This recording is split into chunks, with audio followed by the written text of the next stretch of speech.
கோவையில் நடைபெற்ற பிரதமரின் வாகன பேரணியில் தேர்தல் விதிமுறைகள் மீறப்பட்டுள்ளதாக இந்திய கம்யூனிஸ்ட் கட்சியின் மாநில செயலாளர் முத்தரசன் குற்றம் சாட்டியுள்ளார். சென்னையில் முதலமைச்சர் மு.க.ஸ்டாலினை சந்தித்த பிறகு செய்தியாளர்களிடம் அவர் பேசியதை மகாயுத்தம் மேடை பகுதியில் தற்பொழுது பார்க்கலாம்.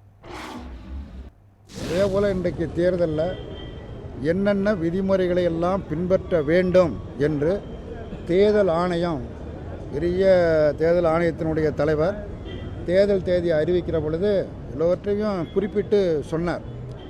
அது எல்லா கட்சிகளுக்கும் பொதுவானது. ஆளுங்கட்சி எதிர்கட்சி என்கிற வேறுபாடு இல்லாமல் எல்லா கட்சிகளுக்கும் பொதுவான அறிவுரை.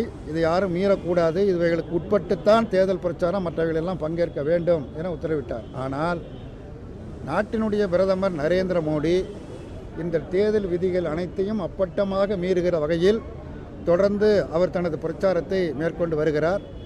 குறிப்பாக கோயம்புத்தூரில் அவர் சாலையிலேயே ரோடு ஷோ என்கிற பெயரால் பெரிய ஒரு ஆர்ப்பாட்டத்தோடு ஏற்பாடு செய்யப்பட்டது.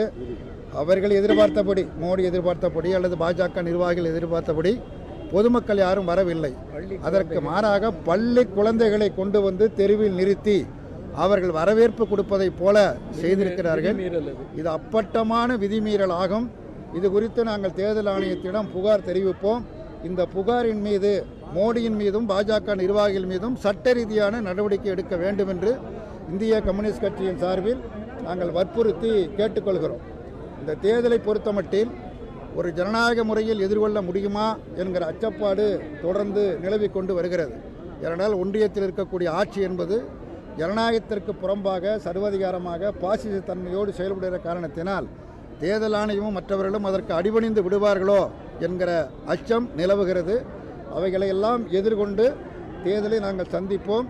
தமிழ்நாட்டில் புதுச்சேரி உள்ளிட்ட 40 இடங்களிலும் எங்களுடைய கூட்டணி, திமுக தலைமையிலான இந்தியா கூட்டணி மகத்தான வெற்றி பெறும் என்பதையும் தெரிவித்துக் கொள்கிறோம்.